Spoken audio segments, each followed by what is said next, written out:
가도록 하겠습니다.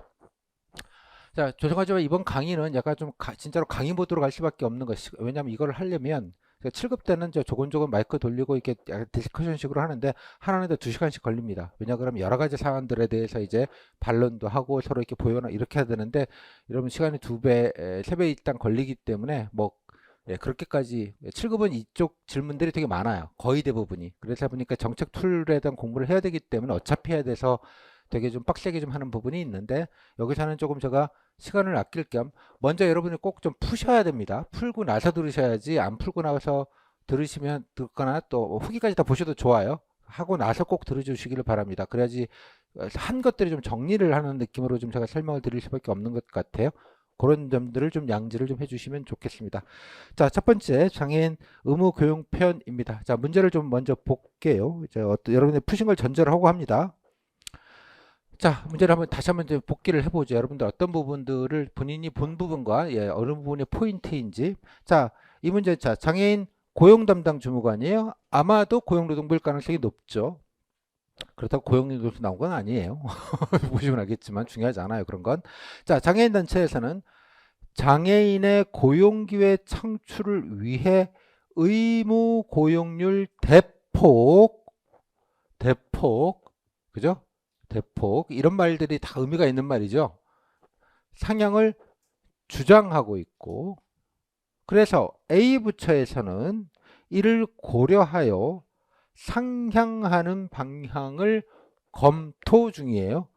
막 장애분들이 막 이러시니 좀 올리긴 올려야 될 것 같은데 정도 생각하고 있는 과정이에요. 여기까지 됐죠. 두 번째, 하지만 당연히 경영계는 실효성이 없고, 이 반대 논리가 나와 있죠. 실효성이 없다. 두 번째, 기업의 경영에 정부가 지나치게 개입한다. 여기 자유시장주의거든. 우리가 빨갱이 나라야. 뭐 이런 거죠. 반대한다. 두 가지 논리가 나와 있어요. 자, 장애인들이 요구하는 건 장애인의 고용기회 창출이 목적이고요. 기업에서는 이 두 가지 이유로 반대한다는 게 아니에요. 지금 이걸 없애자는 게 현행 제도를 유지하자는 거예요. 의무 고용제를 반대하는 게 아니고요. 올리는 걸 반대하는 거예요. 이 상태로 유지하자는 거예요. 이유는 두 가지를 댔습니다. 자, 어떻게 하시겠습니까?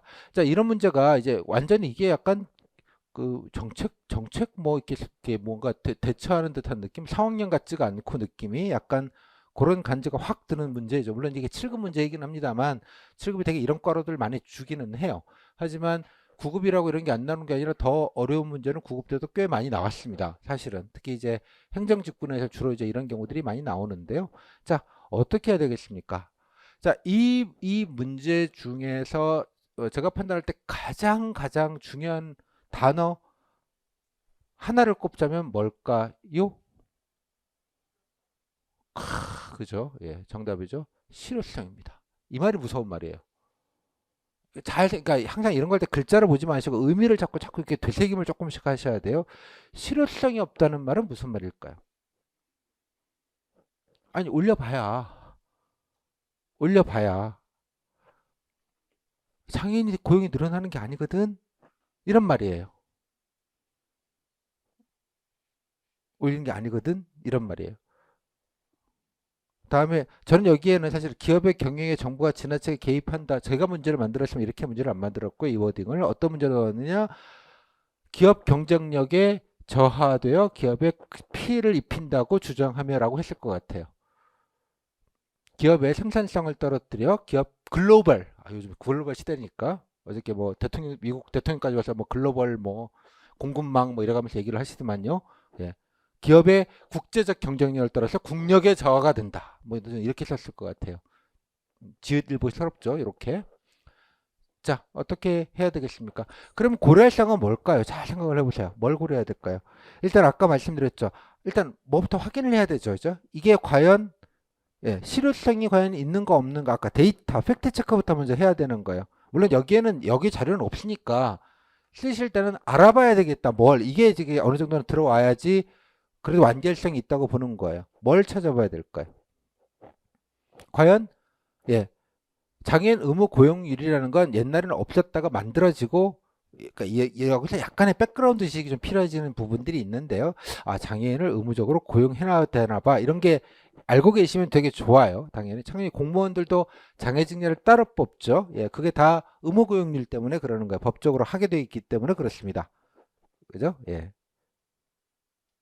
그러면 그 전에 있었을 때와 없었을 때 혹은 있다가 올라갔을 때에 따라서 장애인 고용 현황들을 좀 알아봐야 되겠죠. 이게 과연 올리는 거에 따라서 이게 뭔가 그죠? 탄력적인가 비탄력적인가. 이게 경제학에서 보통 그런 얘기를 하죠. 뭘 올리면 예, 탄력성이라는 표현을 많이들 쓰죠. 그러니까 올리면 올라가는가 과연. 예컨대 장애인 고용률을 2배로 올리면 예컨대 장애인 의무 고용률을 예컨대 뭐 이따 설명을 드리겠습니다만 한 3%대쯤 해요. 대략 3%. 예? 뭐 작은 기업 말고요. 큰 기업 뭐 50인 이상 뭐 이렇게 좀 규정이 되어져 있을 텐데 한 3%라고 한 3%라고 합시다. 그럼 1%일 때와 2%일 때와 3% 올랐을 때 과연 비례적으로 장애인 고용률이 올라갔는가 이런 데이터를 봐야 되겠죠. 언제 때 언제 이런 것들 확인을 해봐야 되는 게 하나가 있겠죠. 그죠? 또 어떤 데이터를 확인해 봐야 될까요? 이거 이제 장애인 사이드에서 보는 거예요. 또 하나 기업은 실효성이 없다며. 그러니까 그들에 보면 실효성이 있는지 없는지 어느 정도는 알 수 있을 것 같아요. 일단 가장 중요한 게 요 현황 데이터 한번 생각해 보겠다. 자, 아이데이션을 해보시는 거예요, 여러분들이. 싱킹을 한번 이렇게 튜닝을 해보자는 뜻이에요.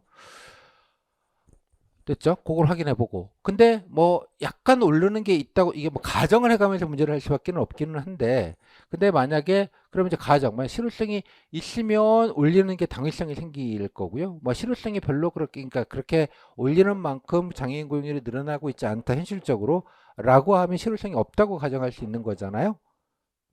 되죠? 지금 여기는 그 근거가 없으니까 가정을 할 수밖에 없다는 거예요. 없다면 어때? 있다면 어느 정도는 올려야 되겠다는 명분은 생겨요. 당연히. 하지만 장애인 단체처럼 대폭은 당연히 안 될 일이에요. 그죠? 당연하게. 그럼 소폭이라도 좀 올려야 될 것 같은데? 이 정도의 논리적 구조는 나올 것 같아요. 만약에 효율성이 만약 없다면 거의 이게 오르더라도 이게 되는 것 같지가 않아. 그러면 괜히 기업들 부담만 주고 기업의 논리가 성립이 되는 거죠. 제가 아까 밸런스를 잡으라고 말씀드리는 게 이건 거예요. 무조건 장애인단체가 옳고 대기업은 악이다 이렇게 보지 마시고 타로 듣고 팩트 체크를 해야 된다는 거죠. 여기까지는 됐죠. 그럼 만약에 그 유의미한 그 있다면 어느 정도는 올리나 장애인처럼 대폭은 아니지만 소폭을 올려야 된다는 논리 구조가 나올 테죠. 그죠? 소폭. 하지만 소폭이라도 올리더라도 대기업은 당연히 반발할 거예요. 그러면 대기업이 반발하지 않을 뭐가가 포인트겠죠. 그러면 당연하게 뭘 해줘야 되나 대기업한테. 뭐 좋아할 일은 아닌 것 같아요. 하지만 대기업이 가진 부담을 조금 더 줄여드는. 근데 대기업은 왜 반대할까요, 장애인을? 장애인이 미워서? 싫어서? 이유는? 기업은 돈 버는 데잖아요. 즉, 보통 말은 생산성이 떨어진다고 보는 거예요. 첫 번째, 생산성이 떨어지는 이유가 하나가 있을 거예요. 정상인들보다는 당연하게 그런 부분이 있겠죠. 기업 입장에서는. 다음 두 번째, 또 어떤 이유가 있을까요? 첫 번째 생산성. 그러니까 항상 이런 거 할 때 장애인들만 생각하지 마. 기업 사이드에서 같이 생각을 해보는 걸 생각의 밸런스를 잡으라는 게 그런 거예요. 그래야지 뭔가 기업의 부담들 설득할 때 그러면 장애인들 사회적 약자니까 도와주셔야 됩니다. 감정적으로 설득하는 게 아니에요. 설득은 두 가지라고 했죠. 돈이 아니면 논리로 하는 거라고 제가 말씀을 드렸습니다. 그죠? 논리를 세워야 되는 거예요. 그죠? 당연하게. 물론 필요하다면 돈도 줘야 돼요. 필요하다면. 하지만 돈은 나중 얘기예요. 일단은 돈은 뭐겠어요? 아니 그제 고용해 주시면 저희들이 좀 도와드릴게. 뭐 이게 돈이에요. 그죠? 뭐 다른 걸로. 그죠? 실제로 장애인들의 임금을 정부가 그 뭐 지원금 형태로 줍니다. 현실적으로 주고 있어요. 주고 있어요. 장애인 고용하게 만들기 위해서. 자, 다시 한번. 그러면 기업 사이드에서 보면 왜, 자, 여기서 문제. 왜 기업은 장애인 고용을, 의무 고용을 좋아하지 않는가?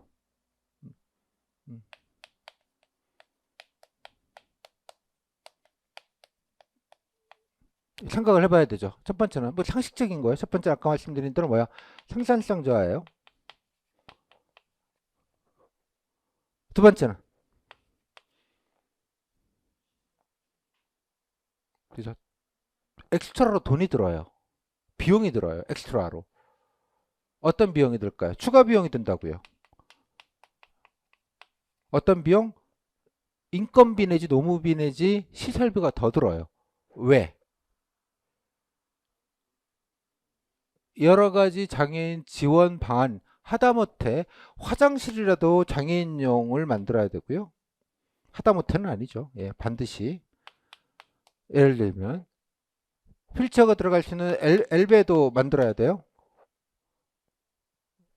그죠? 하다못해 계단에 있으면 턱도 다 닦아야 되고요. 이러이러한 자잘한, 그리고 또 꼭 장애인은 여러분들이 꼭 휠체어 장애인, 그러니까 지체 장애인만 생각하시면 안 돼요. 요즘 뭐 전 지하철에도 지체 장애인이 많이 계시니까 이제 그쪽 위주로 또 보행권 위주로 하다 보면 이제 지체만 생각을 하시게 되는데, 그죠? 예. 하지만 정신적인 아니면 뭐 시각 뭐 그죠? 예, 여러 가지 장애 종류는 되게 다양하게 많습니다.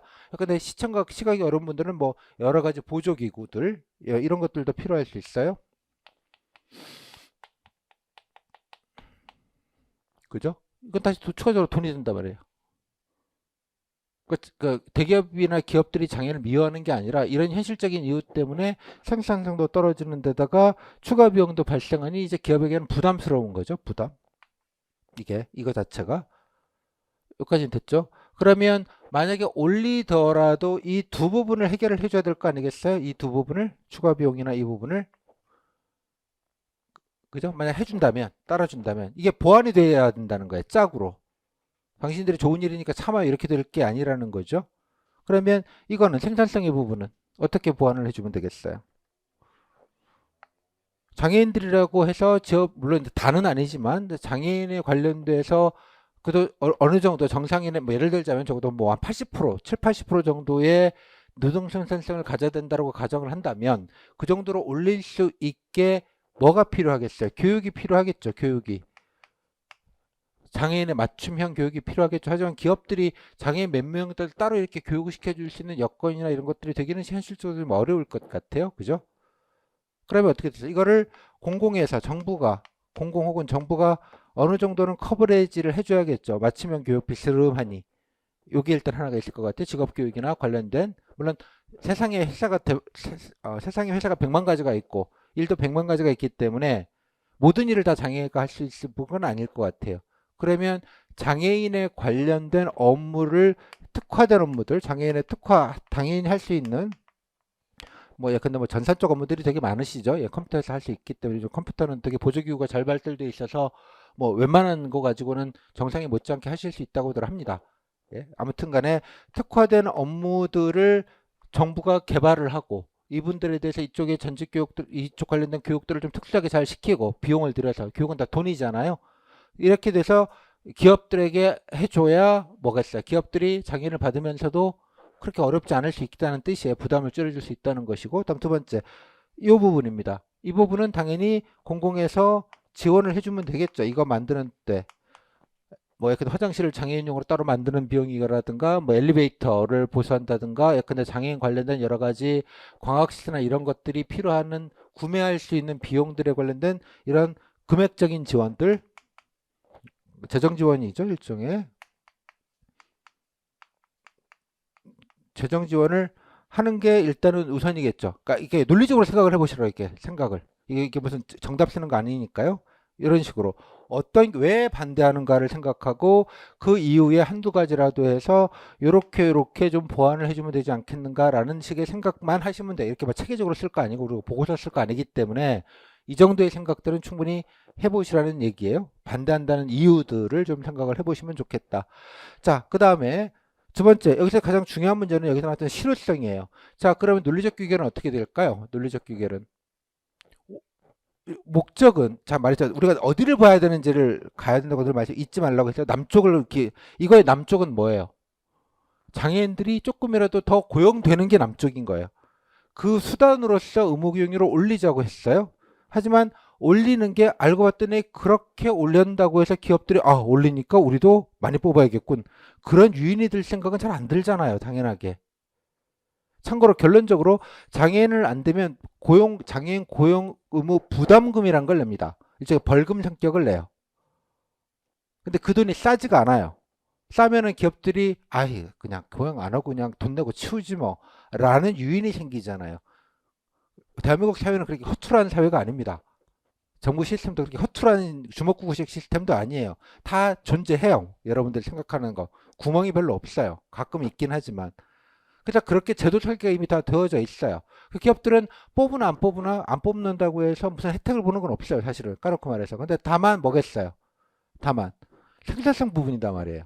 예를 들자면. 그러니까 좀 그렇게 되는 거죠. 그러면 여기서 다시 기업들의 입장에서 실효성이 없다라는 말이 되게 그 의미 있게 보인다는 거예요.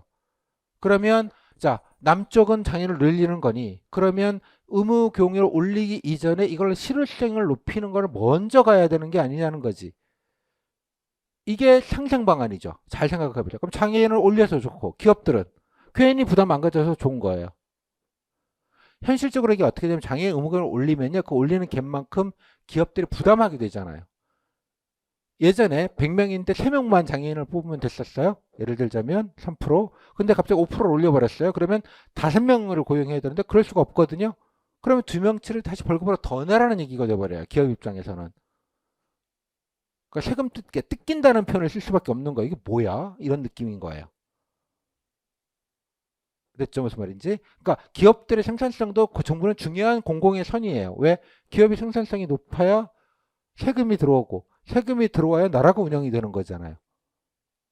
너무나 당연한 얘기예요. 참고로 여러분들의 월급의 절반은 사익 추구의 결과입니다. 이론적으로는. 왜?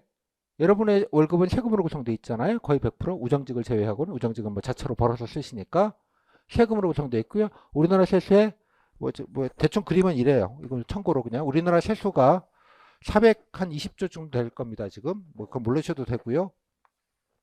1등 소득세, 종합소득세라고 말하는 소득세, 2등 법인, 2등 부가세, 3등 산물에 이게 법인세, 나머지는 기타세예요. 뭐 여러 가지 세금 다 때려 넣으면 되게 이렇게 구성이 되어 있습니다.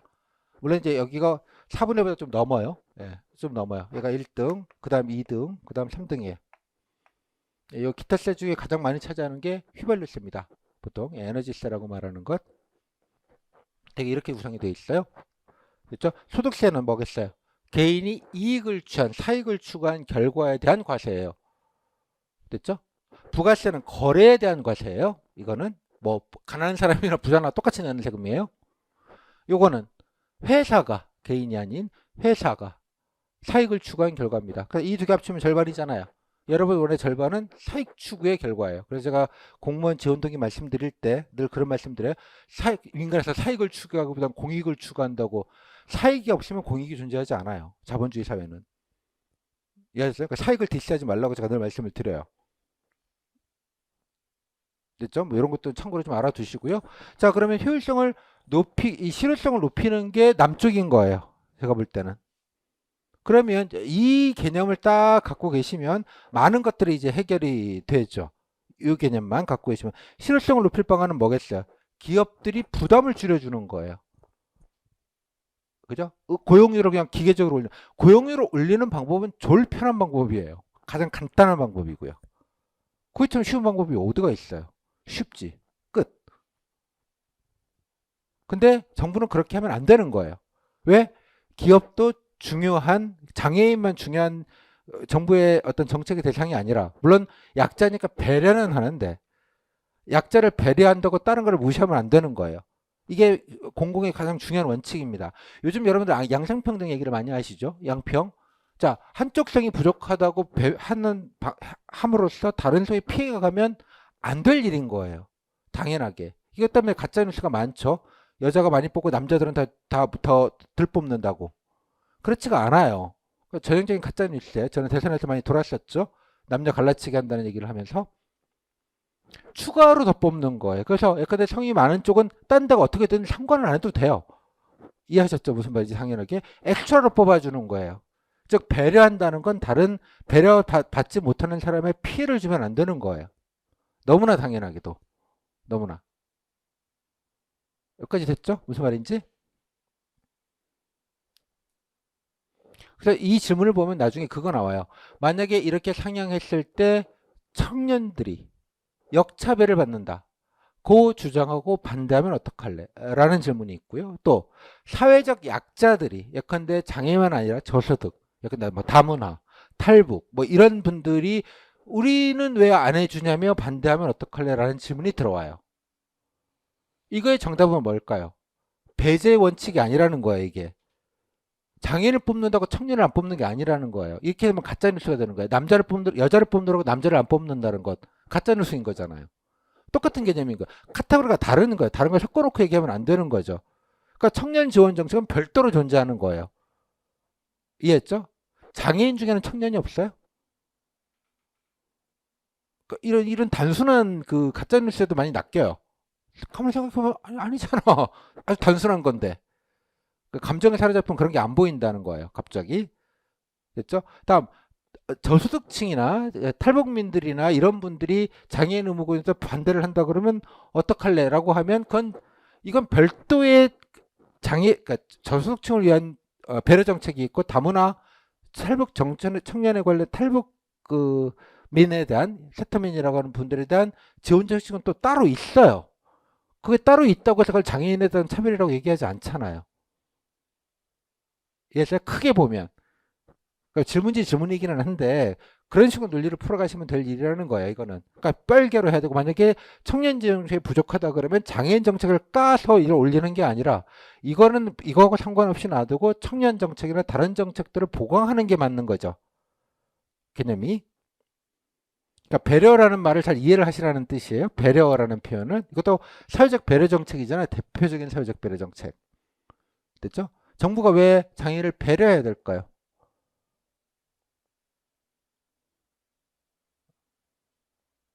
뭐 여기에 대해서는 많은 답변들이 가능해요. 그죠? 예, 뭐 여러 가지 이유로. 예, 뭐 정답은 없는 거기는 하지만. 음? 누가 그런 얘기 하더라고요. 장애인에 대한 한 나라의 이건 제가 디자인 하시는 분한테 들었는데 디자인 중에 공공 디자인 영역이 있습니다. 이제 공공 디자인 영역 중에 한 분야가 장애 분들을 위한 디자인들이에요. 약간 뭐 도로 사인부터 시작해서 각종 시설, 막 계단 이런 것들 그런 거를 보면 한 사회 수준을 어느 사회를 갔을 때 도시를 딱 갔을 때 장애인 편의 시설이나 장애인을 위한 사인들을 딱 보면 그 도시의 품격과 수준을 알 수 있다고 해요. 왜냐? 그 작은 사람들 위해서 디테일을 배려한다는 것이 많은 비용과 많은 에너지가 들어가는 일이에요. 많은 창의가 들어가야 되는 일이고. 그런 정도까지 신경 쓰는 나라나 국가나 도시는 훨씬 더 선진되는 건 100% 다른 얘기를 해요. 많은 도시를 가보지만 후진 나라에 갈수록 그게 없다는 거죠. 당연하게. 뭐 그런 면에서 우리나라는 되게 선진국은 아니다. 뭐 이런 논리 구조가 나온다고 해요. 아무튼 자, 이 정도 보시고요. 자, 답변을 보겠습니다. 대충 그러니까 제가 이 장애 이 제도를 설명드리고 싶은 게 아니에요. 지금 여기는 이 제도를 아는 게 본질이 아니라고 지금. 이건 구글링 하시면 바로 나와요. 이따 좀 설명을 드리긴 하겠지만 취지와 내용과 이 문제상에서 뭐가 포인트인지를 좀 보시고 그럼 여러분 쓰실 때 자, 조사하겠다. 하지만 있으면 어느 정도 올리겠지만 뭐 일부 단계적으로 조금씩 올리는 방안을 해야겠다. 뭐 어느 정도 올릴지에 관련된 건 공무원이 내가 결정할 게 아니잖아요. 그래서 뭐겠어요? 같이 좀 논의를 해봐야 되겠죠. 논의를. 누구랑? 장애인 단체랑, 기업 대표랑, 경영계랑, 경총, 뭐 정경련 이런 친구들이랑 그리고 중립적인 인사들. 그죠?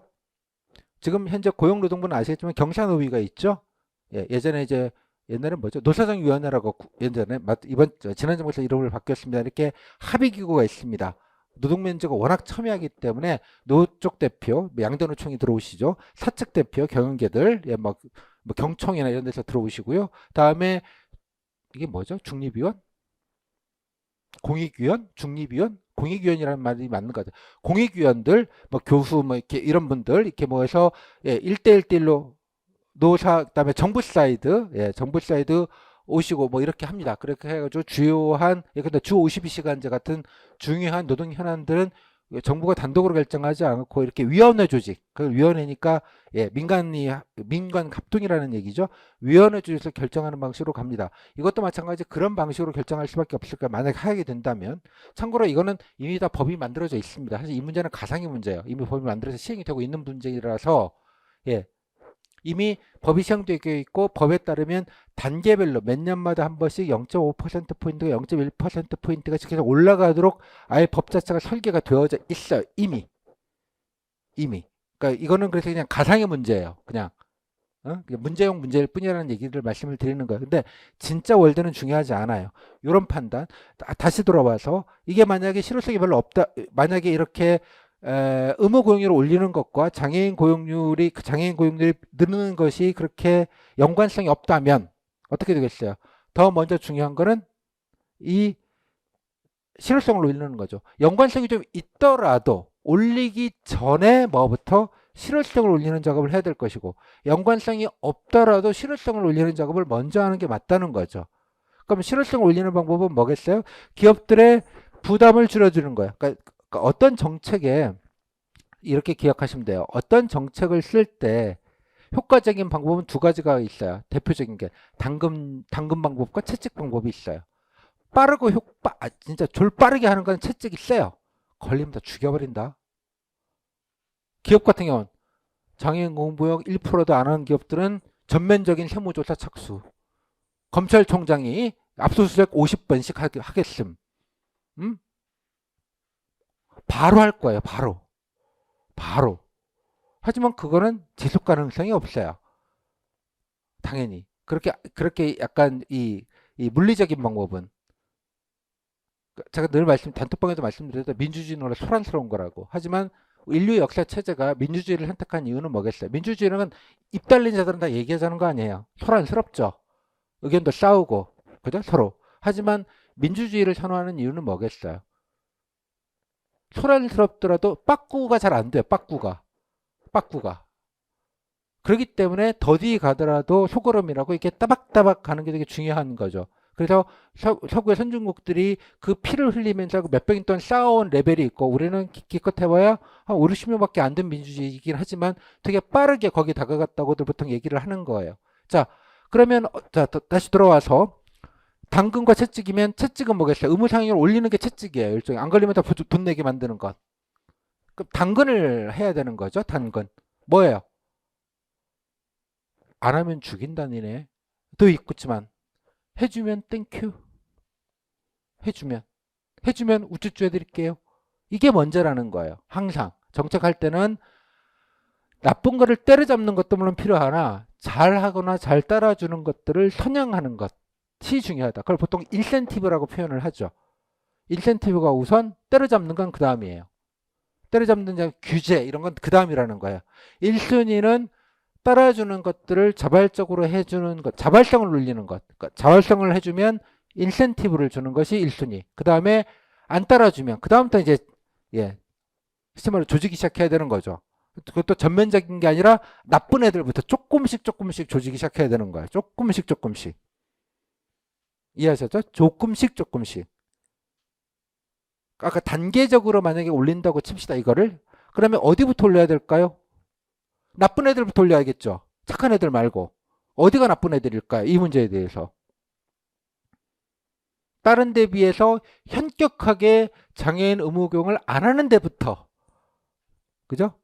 니네 거는 올린다. 안 채우면. 이게 필요한 거예요.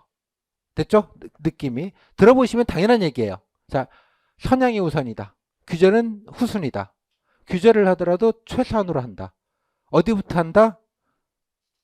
효과적인 데부터, 나쁜 데부터, 이런 데부터 조금씩 단계별로 올라온다. 넓혀간다. 이런 느낌. 인센티브 우선, 규제는 그 다음에 규제를 하더라도 최소한부터 한다. 그리고 상당 기간은 뭐겠어요? 오버래핑 할 수 있는 기간을 두는 거예요. 당장이 아니고, 그죠? 올릴 때도 한 방에 빡 올리는 게 아니라 1년에 0.1%씩 조금씩 예측 가능하게. 그래야지 저항도 줄고 안착이 되기도 쉬워요.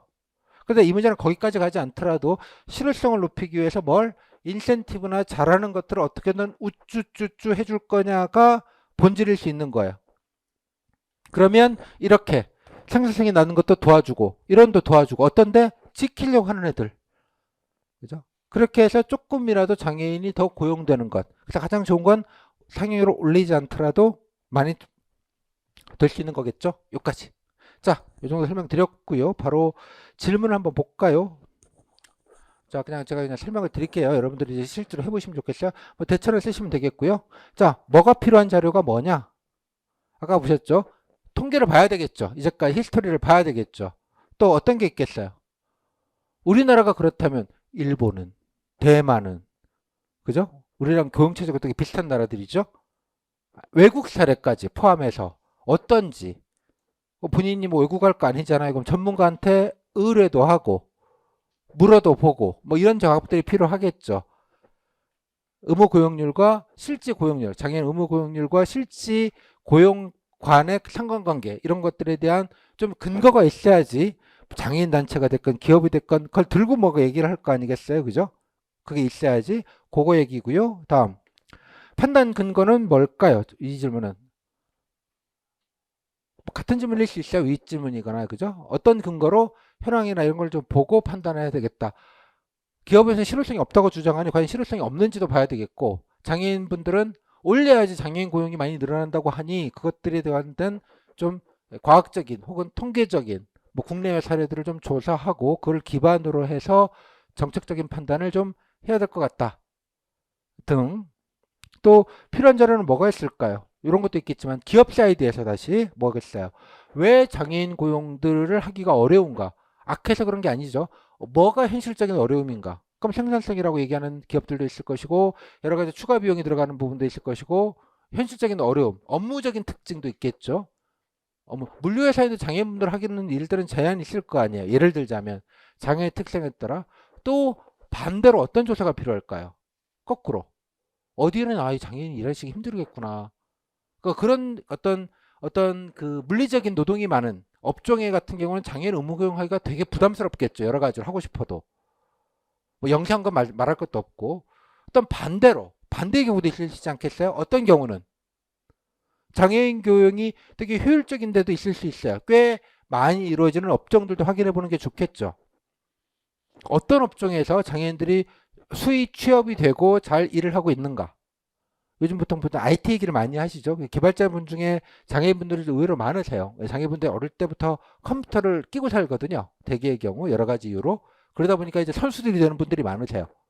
예, 저도 사실 그 예전에 서울시 장애직 7급 보셨던 분이 있는데 시각이셨는데 예, 안 보이세요. 거의 안 보이는 완전히는 아닌데 거의 시력 한 90%가 없으신 분이신데 예, 놀랬어요 진짜로. 예, 그분 답지 쓰는 걸 보고 와 그래가지고 예, 디테일이 예, 그랬더니 저도 여러 가지로 생각을 좀 바뀌게 되는 계기들이 있는데요. 그런 분들도 계십니다. 이 안에서 되게 수준차가 되게 심해요. 이 부분에 있어서도. 그래서 장애인들이 어떤 데 취업이 잘 되는가, 또 어떤 지역에서 어떤 업종이나 어떤 업태에서는 되게 현실적으로 좀 어려운가, 이런 거에 대한 판단도 좀 필요할 것 같아요. 당연하게. 그죠? 조금만 생각을 해보면 디테일로 자꾸 들어가야 되는 거예요. 그죠? 이런 자료를 가지고 놓고 좀 현실적인 판단들이 가능할 수 있겠죠. 그죠? 장애인 고용하기가 어려운 업종에다가 아무리 쪼아봐야 뭐안 나올 각이잖아요. 그러면 지원을 하더라도 예산이 정해져 있다면 선별적으로 그런 데를 좀 갈 수 있게 하는 기업들에게 조금 더 가야 될 것이고, 또 그런 기업에 잘 갈 수 있게 직무 교육이 필요하다면 그런 류의 장애인용 직무 교육을 좀 특화해서 개발하는 게 필요하겠죠. 고용노동부에서 잘 들어두세요. 이게 다 고용노동부 직무예요, 이게. 직업상담직이 생각하는 게 이런 거라고요. 만들어 취업을 그냥 소개시켜준다 이런 개념으로 이해하시지 마시고, 이런 것도 되게 중요한 툴들을 좀 배우고 계시는 것 중에 하나입니다. 다음, 반발한다면 어떡할래? 어떻게 설득할래? 라는 얘기예요. 설득 방안은, 올려서 좋을 것, 만약 인상을 만약 한다면, 불가피하게. 장애인들, 기업에서는 당연히 반발할 텐데, 이유는 뭐다? 실효성도 없고, 정부가 이렇게 개입하냐? 라는 게 아니라, 그러면 뭘 갖고 설득을 해야 될까는 얘기예요. 뭘 갖고. 참 궁색하죠? 기업하게 얘기하기가. 그렇잖아요? 뭐, 얘기가 좀 그렇잖아. 아니 그래도 사회적으로 같이 더불어 사는 사회인데 그 대기업도 우리 사회 일원으로서 책임을 좀 다해야 되지 않겠냐 뭐 이런 얘기밖에 더 하겠어요? 잘 생각해 보시면 그죠? 장애인 생산성이 높으니까 뽑아달라고 말하기도 좀 그렇고 그죠? 여러 가지 뭐 비용이 드는 것도 뻔히 알고 있고 그죠? 근데 그래서 한 가지 그래도 묘안이 나온 것 중에 하나가 이것도 뭐 그냥 참고로 말씀드리면 바로 제 교재 공직관 편에 있습니다. ESG. 이때는 이게 이 개념이 드러나지 않았는데 이제 ESG 개념이라는 게 들어왔기 때문에 이게 뭐겠어요? E 환경, S. 어?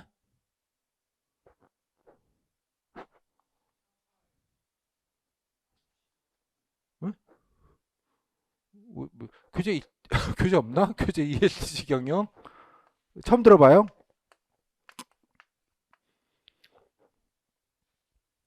환경, environment, social 아닌가요? G는 governance고. 네? 이게 뭐겠어요? 착한 기업이죠. 쉽게 말하자면. 네.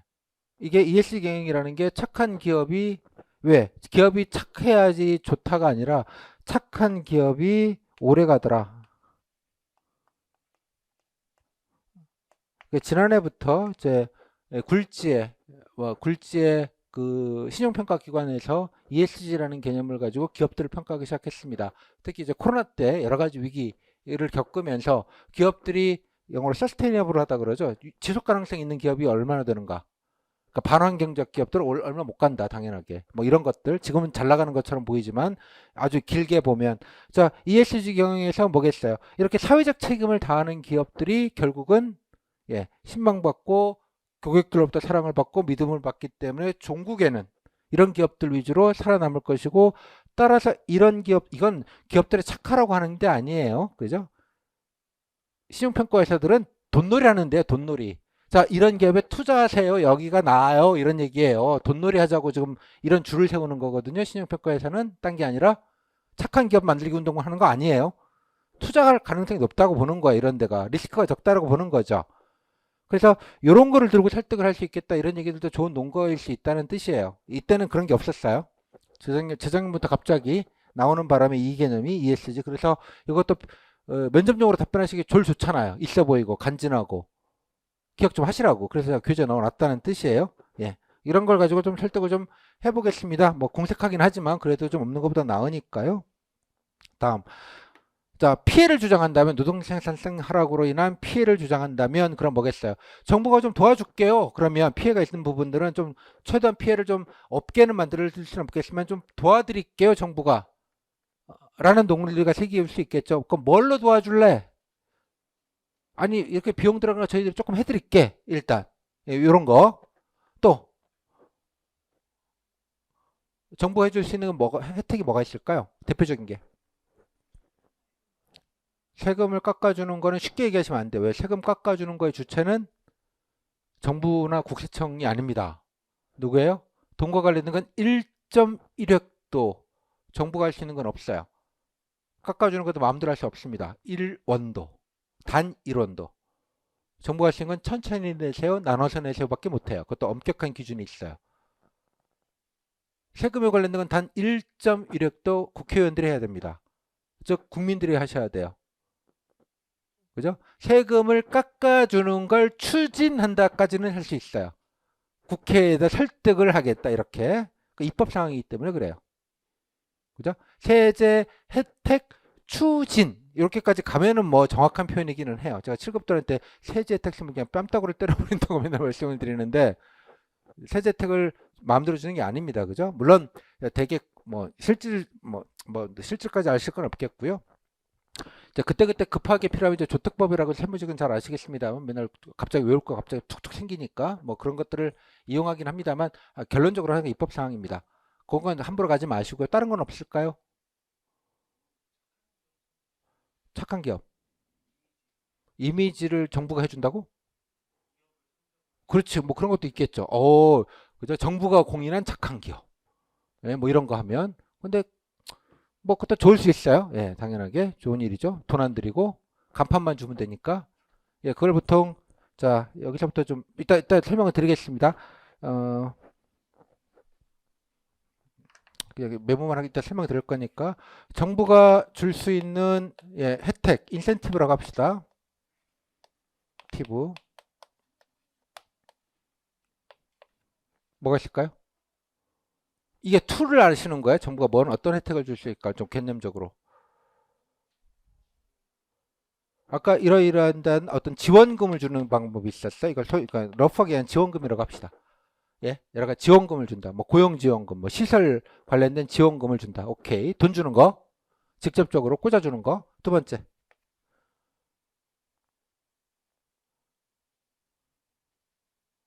정부가 해줄 수 있는 거. 예? 그러니까 우수기업 선정, 예, 뭐 뭐 착한, 뭐 좋아요. 하여간 착한 기업으로 뭐 선정해 준다고 하죠. 예. 이걸 보통 이제 인증이라는 말을 씁니다. 인증. 그 넓게 의미로 인증. 인증제. 그 여러분들 인증이 가장 대표니까 정부가 개런티를 해주는 거, 보증을 해주는 거예요. 믿을만 하다고. 여러분 인증제 대표적인 건 어디에 있냐? 아침 계란 프라이 드시고 오셨어요? 계란 프라이? 계란도 인증이 되어져 있죠. 모르시나? 예전 계란 파동 났을 때 계란에 가시면 조그맣게 도장이 하나 찍혀져 있을 거예요. 언제 어디서 어떻게 만들어졌는지 이력이 나와 있죠. 이 이력은 뭐겠어요? 검사를 해서 문제가 없다라고 찍고 나오는 겁니다. 이게 대표적인 인증이에요. 많이 보셨잖아요. 어떤 게 친환경 농산물이다 인증을 해주죠. 누가? 정부가. 그게 다 인증이에요. 대표적인 게 뭐 KS 마크 고전이긴 합니다만 KS 마크도 인증이죠. 뭐 이렇게 해가지고 이렇게 생긴 애들 있죠. 에너지 효율 등급 인증이에요. 자동차에 보면 연비 나오죠. 인증이에요. 연비 1등급 이게 다 인증이에요. 정부가 개런티를 해주는 겁니다. 그죠? 정부의 신뢰를 믿는 거죠. 그러니까 정부가 가진 가장 강력한 툴 중에 하나는 신뢰도예요. 정부의 신뢰. 요즘 뭐 정부보다 삼성을 더 믿는 사람들이 많긴 합니다만, 그죠? 정부는 믿을 수 있잖아요. 그죠? 예, 정부를 못 믿으면 더 뭘 믿겠어요.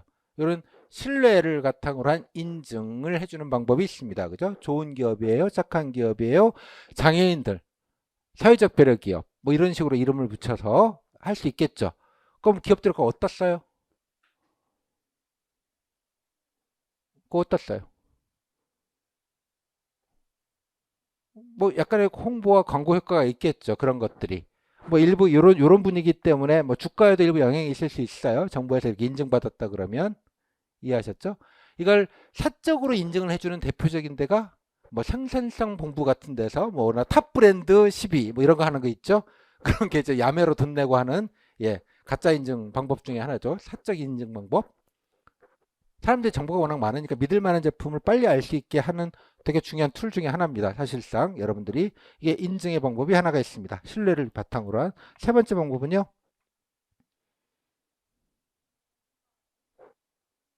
음? 그죠. 예. 대한민국의 최고의 소비자는 누구일까요? 대한민국의 최고의 소비자. 예, 정부입니다. 너무 당연한 거 아니에요?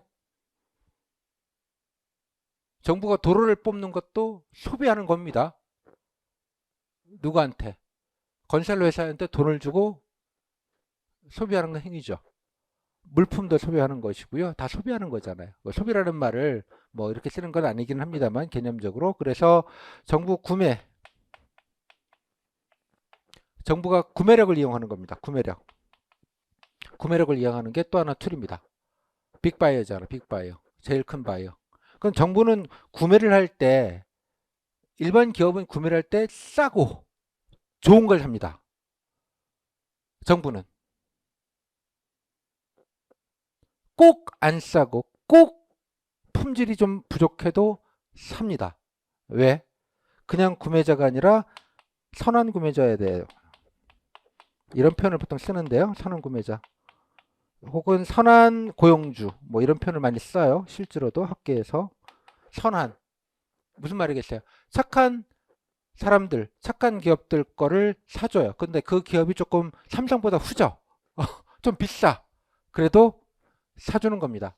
이거는 상황역에서 나중에 보겠습니다만 국산인데 좀 품질이 떨어지고 후져. 외국산은 되게 간지도 나고 되게 비싸고 퀄리티도 졸 좋아. 어느 거 살래? 그러면 민간기업 통일부채 사지. 하지만 정부는 꼭 그런 게 아니라는 거예요. 그죠? 고려를 해야 되는 거죠. 뭐가? 사회적 가치, 국익 이런 것들을 고려하면서 사는 거예요. 그래서 선한 바이어라고 하는 거야. 선한 구매자 역할을 하는 겁니다. 선한 구매자. 그러면 만약에 이거 같은 경우에는 이렇게 잘 뽑아주는 분들에게 아까 플러스 정부에서 관련된 기업의 물건을 살 때 필요할 때 여기 거를 우선 구매하거나 혜택을 좀 주면 되겠죠. 착하시니까. 착한 기업들에게 조금 사주면 되잖아요. 그러면 이 기업들은 큰 도움이 되겠죠. 당연하게. 되게 중요한 개념을 말씀을 드렸어요. 이게 관념적으로 구매, 관납, 관급공사, 이런 것들 다 이런 거죠. 공사가 됐건 뭐가 됐건 재화의 모든 것들을 가장 크게 소비하고 있는 예, 빅 소비자니까요. 구매력을 이용하는 방법이 있어요. 기타 등등으로는 뭐가 있을까요? 사무직, 기타 등등으로 세금을 깎아주는 건 안 돼요. 사무직 세무 강의 때 제가 열심히 말씀을 드렸는데 국세청이 국가 경제에 기여할 수 있는 가장 큰 방법은 국가 경제가 아니라 경제 활성화, 침체된 경제 활성화를 기여할 수 있는 가장 큰 방법은 세금을 깎아주는 건요. 안 되죠. 그거는 국세청의 일이 아니에요. 가장 큰 일은 뭘까요? 세무직 없어요. 강의를 내가 못했나?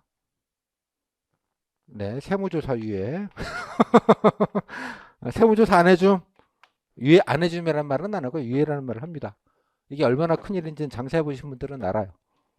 그죠? 세무조사를 안 해주는 게 경제활성화 대책 1번으로 나옵니다. 포스트 코로나 이후 경제활성화 대책 국세청 낸 거에 1번이 세무조사 간소화, 약소화, 유예, 대상자 대폭 축소. 말은 다른데요. 이런 것도 하나의 방법인데 이건 그냥 여러분 면접 때 얘기하실 얘기는 아니에요. 그냥 면접 때 얘기하실 건 아니고 그냥 이런 게 있다. 그냥 참고로만 하시고요. 이런 얘기까지 되는 건 좀 오바예요. 자, 이 정도 됐죠? 지원. 그러면 지원은 어디에다 해줄 거냐? 두 가지죠. 아까 어떤 생산성을 높이는 교육이나 이런 그 인적 자원 투자에다 하는 것과 시설적인 부자에 투자하는 것. 이 정도 개념으로 잡으시면 되겠죠. 자, 넘어가고요. 다음에 청년들이 역차별 아까 했었습니다. 그죠? 역차별이라고 주장하면 그게 아니다라는 걸 설명을 해야 되는 거죠. 당신들이 하는 것과 이거는 관련이 없는 거다. 그죠? 그건 별도로 해야 되는 일이고, 이것 때문에 그쪽을 취업을 제한하는 그런 개념 자체가 아니다. 라는 점들을 명쾌하게 해야 된다라는 점, 사회적 약자들도 마찬가지예요.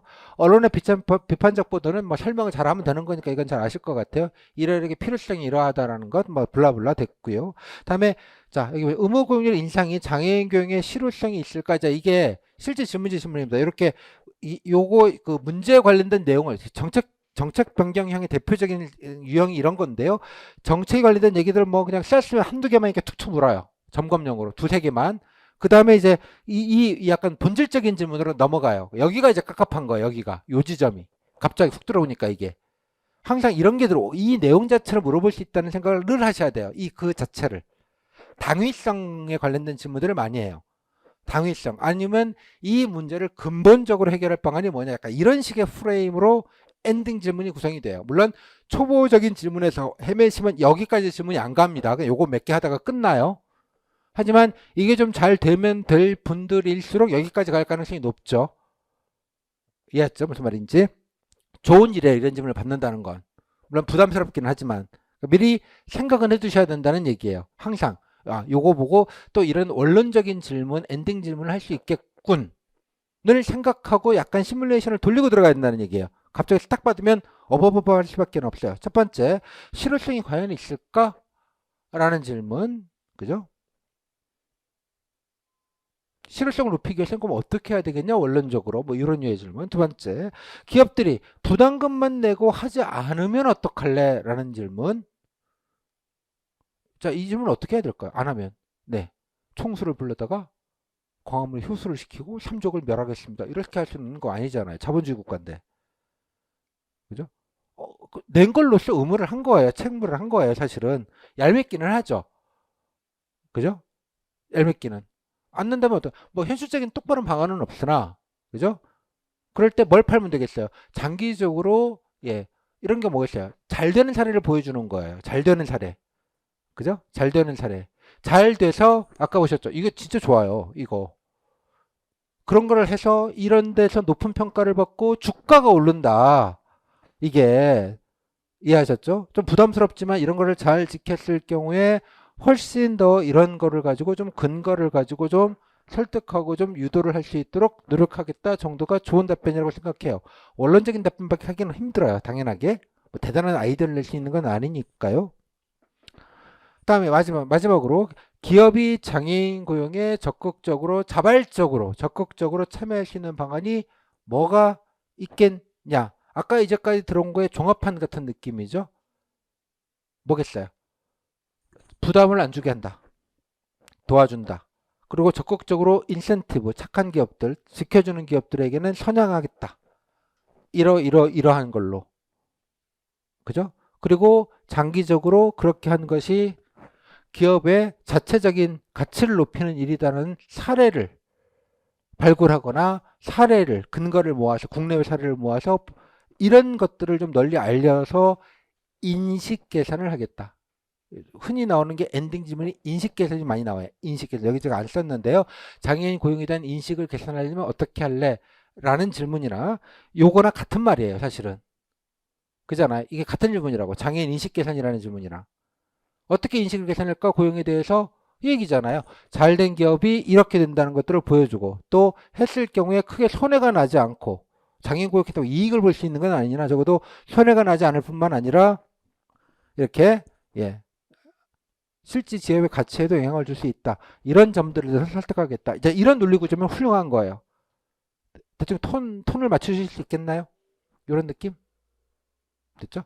그러니까 질문이 이런 거는 갑자기 훅 들어오니까 긴 얘기하기도 그렇고요. 내가 배경 이해가 없으면 답변하기가 되게 어버버할 수밖에 없는 질문들이에요. 제가 설명을 드리니까 이게 그냥 아무 생각 없이 이 질문을 딱 받으면 약간 멍해요. 하나만 하는 얘기. 당연히 장애인들은 사회적으로 배려를 해야 되고 우리가 해야 되고 그래서 기업들도 좀 참여를 뭐 그냥 그런 얘기밖에 못 해요. 답을 못할 건 없지만 뻔한 얘기밖에 못할 수밖에 없다는 거예요. 조금 잘할 수 있는 건 아까 이런 식의 근거를 조금만 들어서 얘기하시면 된다는 정도예요. 한두 문장만. 이러면 좋은 답변이라는 거예요. 갑자기 무슨 교수님 논문 쓰는 거 아니에요? 서너 다섯 문장 얘기하면서 무슨 대단한 얘기를 하겠어요. 그 정도의 얇지만 이렇게 조금만 구체적인 것만 갖고 들어가면 된다는 거예요. 이 정도만 생각하셔서 용어 같은 거 모르시더라도. 됐죠?